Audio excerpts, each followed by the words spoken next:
देखो बच्चों, कक्षा 10 विषय गणित त्रैमासिक परीक्षा 2021 का पेपर आप अभी स्कूल, आशा करता हूँ कि आपने पेपर अच्छा हल किया होगा। फिर भी मैं आपको यहाँ पे प्रश्न पत्र हल करवा रहा हूँ ताकि आपने जो भी गलतियाँ की हों उनको आप मिलान कर लें और आगे से ये गलती ना हो।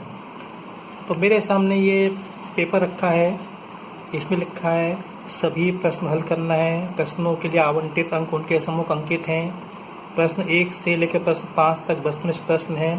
प्रश्न नंबर 6 से प्रश्न 23 तक प्रत्येक प्रश्न में आंतरिक विकल्प दिया गया। आंतरिक विकल्प मतलब अथवा दिया हुआ है।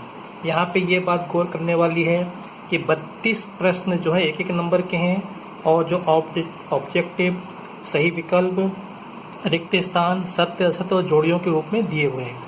अभी तक 25 प्रश्न आते थे, अब आपको 80 में से 32 प्रश्न आपको इस तरह के करने हैं। तो यहाँ पे पहला प्रश्न है, सही विकल्प चुनिए। इसमें समांतर श्रेणी 3, 1, -2 का सार्वंतर है। तो सार्वंतर कैसे निकालेंगे? ये 1 में से 3 घटा दो, 1 में से 3 घटा देंगे तो -2 आएंगे। तो सार्वंतर क्या होगा? ये -2 हो गया। फिर उसके बाद बहुपद के शून्य होंगे, तो बहुपद के शून्य को तो इसके अपन गुणनखंड करेंगे, तो इसके गुणनखंड होंगे x प्लस वर्गमूल 3 और x माइनस वर्गमूल 3। तो यहाँ से जो x के मान आएंगे वो वर्गमूल 3 प्लस माइनस आएगा। तो इसके इस बहुपद के शून्य ये होंगे। आपको ये भी मालूम होना चाहिए इसकी घातांक 2 है, इसलिए इसके 2 शून्य होंगे, 1 प्लस वर्गमूल 3 और 1 माइनस वर्गमूल 3। फिर उसके बाद त्रिभुज DEF ABC में कोण B बराबर कोण E, कोण A बराबर कोण C तथा AB बराबर 3D है। तो ये त्रिभुज क्या है? समरूप तो है परंतु सर्वांग नहीं, तो ये वाला आएगा। समीकरण x वर्ग प्लस x माइनस 2 बराबर 0 के मूल कैसे हैं? तो यहाँ से हम विभक्ति कर निकालेंगे। विभक्ति कर क्या आएगा? b² माइनस 4ac बराबर b का मान कितना? 1, 1 का 1 आएगा -4, a का मान कितना? 1 है और c का मान -2। तो ये मिलेगा 4 एकम माइनस के 2, तो ये मिलेगा 4 एकम 4, 4 दूनी 8, माइनस के तो हमको 9 मिलेंगे। तो 9 प्लस के हैं तो इसके क्या? 2 वास्तविक मूल भी आएगा। फिर ये अपने को 3 अनुपात दिए हैं, तीनों अनुपात बराबर हैं और ये समीकरण दिया है। तो जब तीनों अनुपात बराबर होते हैं तो क्या होता है? अनेक हल होते हैं। फिर 4 और 7 का महत्तम सावर्तक 1 होगा, क्योंकि इसमें कुछ भी कॉमन नहीं आ रहा। तो कुछ भी कॉमन नहीं था तो अपन कहते हैं 1 कॉमन आ रहा है, तो इसलिए इसका महत्तम सावर्तक 1 होगा। इसको अपन ऐसे भी समझते हैं, वह बड़ी से बड़ी संख्या जिसका भाग 4 और 7 में जा रहा है, तो वह भाग संख्या कौन सी? 1। 1 का भाग 4 और 7 में जा रहा है। 1 से बड़ी कोई संख्या नहीं है जिसका 4 और 7 में भाग जाए। फिर उसके बाद बहुपद के शून्यकों का योग। तो शून्यकों का योग क्या होगा? यहाँ पे -b बटे होता है। क्या होता है? -b बटे। तो -b का मान कितना? 4, a का मान 1, तो -4 बटे 1, तो ये -4 आएगा। किन्हीं दो धनात्मक पूर्णांक a और b के लिए HCF LCM गुणा HCF बराबर क्या होता है? a गुणा b होता है। एक द्विघात समीकरण में बहुपद के अधिक से अधिक 2 मूल हो सकते हैं। समांतर श्रेणी 2, 4, 6, 8 का 10वां पद क्या होगा? 20 होगा। आप चाहो तो निकाल के देख सकते हैं। सूत्र क्या होता है? an बराबर a प्लस n माइनस 1 गुणा d। तो ये जाएगा 2 प्लस 9 और d का मान कितना है? 2। 9 दिन 18 और 2 20 आएगा, तो ये 20 आएगा। फिर भाज्य बराबर भाजक गुणा भागफल प्लस शेषफल होता है, तो यहाँ पे शेषफल आएगा। सभी वृत्त समरूप होते हैं। द्विघात समीकरण ax वर्ग प्लस bxc बराबर 0 का विभक्तिक ऋणात्मक है, तो समीकरण के मूल कैसे होंगे? वास्तविक नहीं होंगे। विभक्तिकर क्या होता है? ये होता है b² माइनस 4ac। जब छोटा होता है 0 से तो इसका मान क्या होता है? ऋणात्मक होता है। तो ऐसी स्थिति में इस समीकरण के मूल क्या होंगे? वास्तविक नहीं होंगे। देखो ये बहुपद है, अपने को सही जोड़ी बनाना है। तो ax प्लस b ये बहुपद है, इसकी घातांक कितनी? 1। तो ये क्या है? रेखिक बहुपद। तो इसका संबंध किससे? इससे है। फिर श्रेणी 3, 5, 7, 9 में सारवंत है। कैसे निकालेंगे? 5 में से 3 घटाओ तो 2 आएगा, तो ये 2, इसका संबंध 2 से।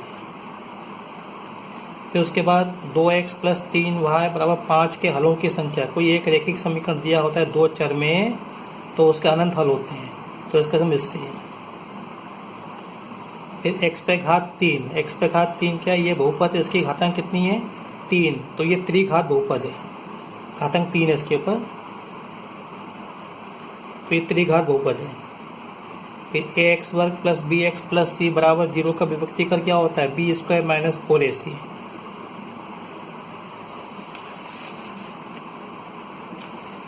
फिर उसके बाद श्रेणी a plus D A plus 3d का nवा पद क्या होगा, a प्लस n माइनस 1।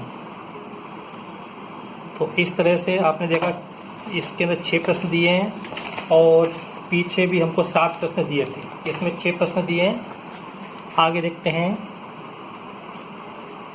निम्नलिखित प्रश्नों के उत्तर एक शब्द एक वाक्य में उत्तर लिखिए।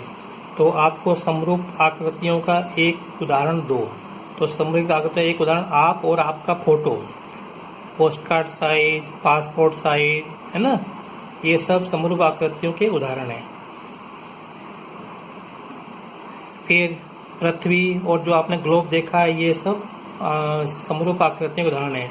मकान होता है, मकान का नक्शा होता है, ये सब समरूप आकृतियों के उदाहरण हैं। ये रैखिक समीकरण, ये 2 समीकरण दिए का कोई हल नहीं हो तो इसका प्रतिबंध क्या होगा, a1 बटे a2 बराबर b1 बटे b2 बराबर नहीं c1 बटे c2, ये इसका हल होगा। 2 आकृतियां जिनके आकार समान हो परंतु आवश्यक रूप से आमाप समान न हो, क्या कहलाती है, समरूप कहलाती है।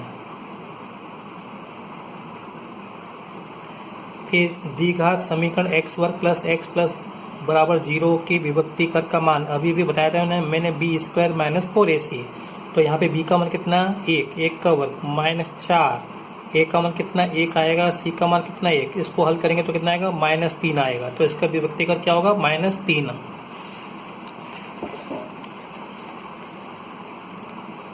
फिर द्विघात समीकरण का मानक रूप लिखो। तो इसका मानक रूप होगा ax वर्ग प्लस bx प्लस c बराबर 0। ये अधूरा है, सही नहीं है। सही क्या होगा इसमें, a बराबर नहीं 0, ये आपको लिखना पड़ेगा तब आपका सही मानेंगे। फिर उसके बाद समीकरण में यदि y बराबर 2 हो तो x का मान क्या होगा। तो यहाँ पे y बराबर 2 रख के देखो, 2 बराबर 3x प्लस 5, 2 बराबर 3x प्लस 5, यहाँ से इसको हल करेंगे तो ये आएगा 3x बराबर 2 माइनस 5 बराबर -3। तो यहाँ से मिलेगा x बराबर -1। तो यहाँ से x का मान क्या आएगा -1 आएगा। फिर इसमें 4 6 8 में 40, इसमें पदों की संख्या कितनी होगी, देखो पहला पद 4, अंतिम पद 40, मतलब 4 का पहाड़ा पढ़ो तो 4 का पहाड़ा 40 तक पढ़ेंगे तो 10 आएंगे। तो इसमें पदों की संख्या कितनी आएगी 10। आप निकाल भी सकते हो सूत्र से। तो यहाँ पे पदों की संख्या कितनी आएगी 10 आएगी। ये यहाँ पे बच्चों 10 नहीं आएगा। देखो इसमें अपने को पदों की संख्या बतानी है, तो यहाँ से मैं आपको बता रहा हूँ करके। तो यहाँ पे 19 आएगा। फिर 7 से देखते हैं, एक प्राकृत संख्या का अभाज्य गुणनखंड उसके गुणनखंडों के क्रम को छोड़ते हुए अद्वितीय होता है। हाँ, तो ये सत्य है, क्योंकि जैसे देखो मैंने 6 ले लिया, 6 के गुणनखंड अभाज्य गुणनखंड क्या होता है, 2 गुणा 3 होते हैं। अब इसको चाहे 2 गुणा 3 लिखो या 3 गुणा 2, तो इसका जो है गुणनफल 6 मिलेगा अपने को।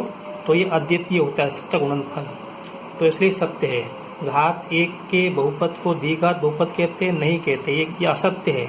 तो सही क्या है, घात 1 के बहुपद को हम रैखिक बहुपद कहते हैं। फिर उसके बाद सभी सर्वांगसम आकृतियां समरूप होती हैं, परंतु इसका विलोम सत्य नहीं है, ये सही है। एक द्विघात समीकरण में 2 भिन्न वास्तविक मूल होते हैं। यदि b स्क्वायर माइनस 4ac छोटा है तो ये गलत है। ठीक है, सही क्या है, b स्क्वायर माइनस 4ac बड़ा है 0 से, तो हम लिखते हैं सत्य है।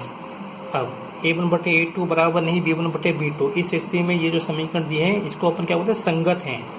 तो चाहे अद्वितीय हल हो चाहे अनेक हल हो, तो इस स्थिति में ये दोनों समीकरण क्या होंगे, संगत होंगे, तो इसलिए सही है। बहुपद के शून्यकों का योगफल c बटे है, बिल्कुल सही है। बच्चों इस वीडियो में इतना ही। अब आगे के जो प्रश्न है वो मैं कॉपी में आपको हल करके बताऊंगा। ठीक है। तो इसे आप अपनी फेयर कॉपी में नोट कर, ताकि आगे से आप कोई भी गलती न करें और जो भी आपने प्रश्न पत्र में किया है उसको आप चेक कर लें। Thank you.